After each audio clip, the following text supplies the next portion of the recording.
Welcome to another episode of the N64 Japsci, the show where we take a look at a Japanese exclusive N64 title and review it in the eyes of a gay Jin with no knowledge of the Japanese written language. Not only do we get to see if the game is any good, I try to answer the simple question, can you play this game without knowing Japanese? Now, since I started this series, there's been one game that I've been wanting to cover, and to be honest, I was going to save it for a later date.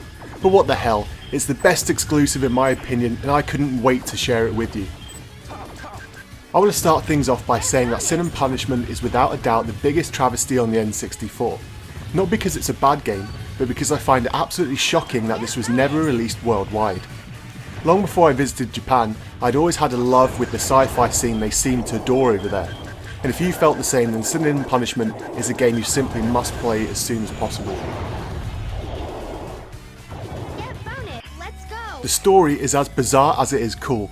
Put simply, and without any spoilers, the game is set around a group of rebels fighting to save humanity from the ruffians, who are a group of mutated animals. Also fighting the ruffians are the armed forces, however they have become corrupted, and so during the course of the game you pretty much end up blasting your way through hordes of enemies from both groups. There are plot twists and turns along the way, and honestly I'm not going to ruin them for you, but it's safe to say that the storyline is one of the best ones for the N64, and you will be desperate to reach the next checkpoint and find out what's going on in the story as you play through the game. Sin and Punishment is an on-rail shooter, as you can see from the footage.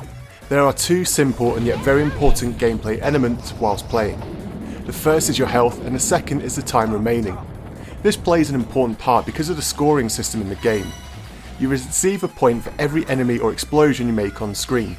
When you get 100 hits, you get an extra life. However, there is a very cool system in place. If you kill an individual enemy, you'll get 1 point. However, many times in the levels you'll be able to kill a group of enemies with environmental destruction.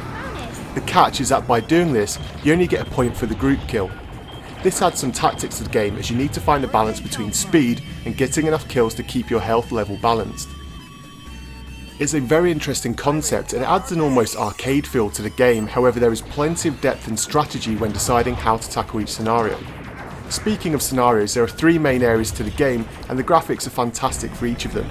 I absolutely love the graphical style in the game.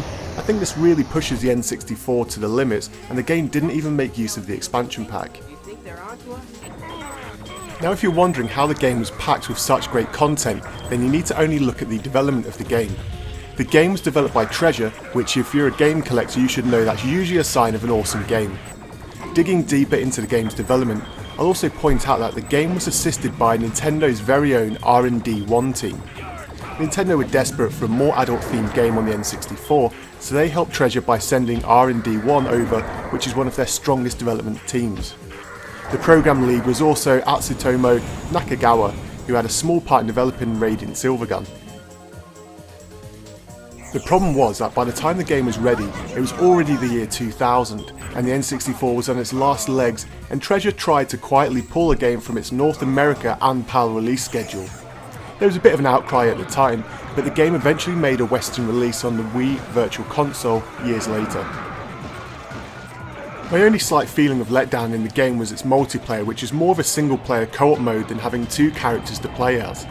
For that reason, I wouldn't recommend this as a multiplayer game, but the solo player experience is one of the best on the console.